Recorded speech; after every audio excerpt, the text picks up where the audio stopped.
This is my local pond, and it's been taken over by a reptilian menace that might just be too much for me to handle.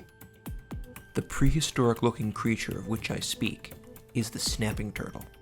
Snapping turtles are serious creatures. These are not animals to be trifled with. If I'm going to go after one and try to catch it, I really do have to be careful. They have razor-sharp claws, a crushing bite, and they won't hesitate to use those on anything they think might be a threat to them. I've also never tangled with a snapping turtle of this size. I have caught some small ones before. The biggest one I've caught was probably around that large. That's nothing compared to what I'm up against now. This is a full-grown adult. This was the first time I had ever spotted one of these reptiles in this particular body of water. I'd seen plenty of your average pond turtles here before, but I'd never seen these intimidating creatures in this spot until now.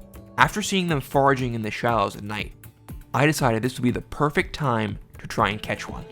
My technique would be to walk along the edge with my dip net and hope to find a snapping turtle that had come within range.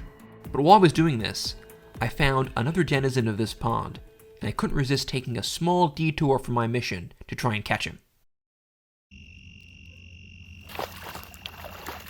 I got it. Yeah. You can't jump out. Yes, look at that.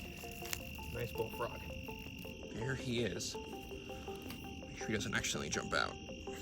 Alright. Let me see. It's kind of tough. I only have so many hands. I got him by the legs. Alright, here I got a pond classic. This is a bullfrog, of course. He's good size, but they definitely get bigger than this. So he's a fair-sized individual. Look how his eyes protrude above his head. That's because he can sit himself down below the water, hiding from predators, but just poke his little eyes up like periscopes to check the surroundings. Now, I'm saying he because I believe this is a male, and the way I'm guessing is that male bullfrogs have larger tapernums, their eardrums, on the sides of their head, those circles behind the eyes. If it was a female, the eardrums would be a little smaller. Now, bullfrogs are ravenous predators. Anything that fits in their mouth, they will try to swallow. They will eat insects, they'll eat fish, they'll eat smaller frogs, tiny snakes. Pretty much anything is fair game.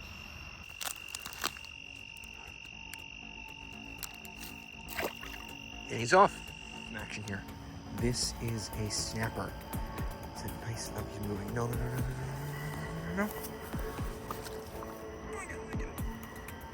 Did I get it? I got it, yes! Yes, I got a snapper! Oh, yeah.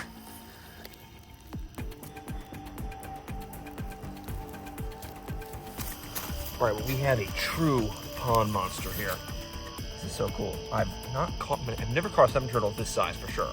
Only caught the small one, so they are kind of tough to grab because obviously they can bite you, but they can also claw at you, and I don't want either of those to happen to me tonight. I really would not want my finger in that jaw.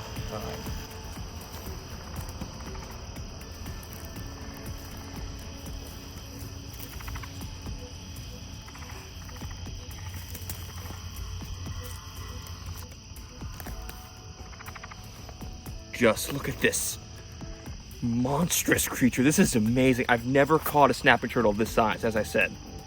This is a common snapping turtle. He's trying to scratch me. I don't want that to happen. Common snapping turtles are the species we have here. You get the alligator snapper further west. They can get much bigger than this. I believe the records are near like 40, 50 pounds, so he's got some growing to do, but still a good size one.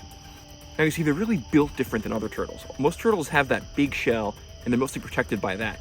He has a comparatively small shell for his size. He can't bring in his tail or his legs. He relies a lot on his offensive capabilities. He's got very good claws, and I'm feeling that tonight.